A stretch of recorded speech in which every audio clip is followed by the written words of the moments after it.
Hello guys, Solitaire Gamer here, and today I'll be reviewing Season 2 of In Another World with my smartphone. It is a major shock that this anime series got a Season 2. Season 1 aired 7 years ago. Usually a Season 2 of a series doesn't take that long to be made. It usually airs 1 or 2 years later. If it takes 7 years for a Season 2 of a series to air, you expect it to be a popular show, like Attack on Titan. For an Isekai harem anime series to get Season 2 after 7 years, it is unheard of.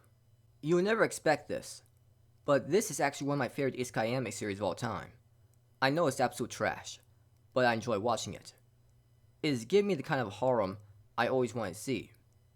It doesn't just tease you with the harem, the main character will eventually marry all of them. The best part of this is that there is no main female character. The protagonist loves everyone equally in harem. So the season starts off with the protagonist Toya preparing to fight a major enemy in the future, known as the Phrases. The Phrases are these powerful enemies that may destroy the world in the future. Throughout the season, Toya fights other enemies and saves more girls in the season. Even more girls join the harem. After watching this entire season, I can say for sure, this season was absolute trash. The way the girls join this harem is so cliche. Toya saves them from being killed right in time, and immediately the girls fall in love with him. This is the most overused and generic way that a girl falls in love with the main character. I've seen this countless times, especially in harem anime series. It is so cliche that it makes you want to laugh at how bad it is. This season was mostly about the girls blushing over Toya and being so happy when I talked to him. The fight scenes and plot were practically non-existent in this season. There were at least some decent fights in Season 1. Toya and his team had to work together to defeat powerful opponents. In Season 2, the fights were practically pointless and meaningless. Toya and his harem easily defeat enemies in this season. There was one particular villain that was overpowered. It seemed like he would put up a great fight, and this anime series just ruined it. The villain was overpowered with strong defense. Toya couldn't defeat the enemy at all. It looked like Toya may have to struggle to win. He even had to run away from the battle, but then he thinks up of a plan and defeats the villain easily within a couple minutes.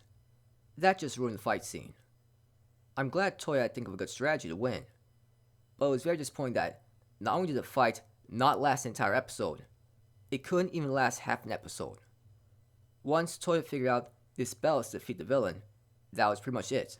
The villain stood no chance, and it was pretty one-sided. That is just so boring to watch.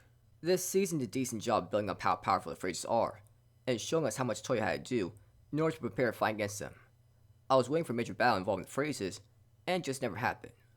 There were weak Phrases that Toya had to fight against, but that's not what I want to see. I want to see a strong Phrases that could bring the end of the world. I want to see Toya use the machines that he prepared in order to fight against these powerful Phrases, and there just was none of that. You spend all the time hyping them up, and we don't even get to see a major battle that showed off how powerful the Phrases are. I want to see an actual intense battle. This season was rather focused on the harem scenes than the actual plot. The new characters in the season weren't anything special. The character Sakura has lost her memories, and it's just a boring Kudir with no emotions. The character Lu is just a nice girl that blushed a lot over Toya.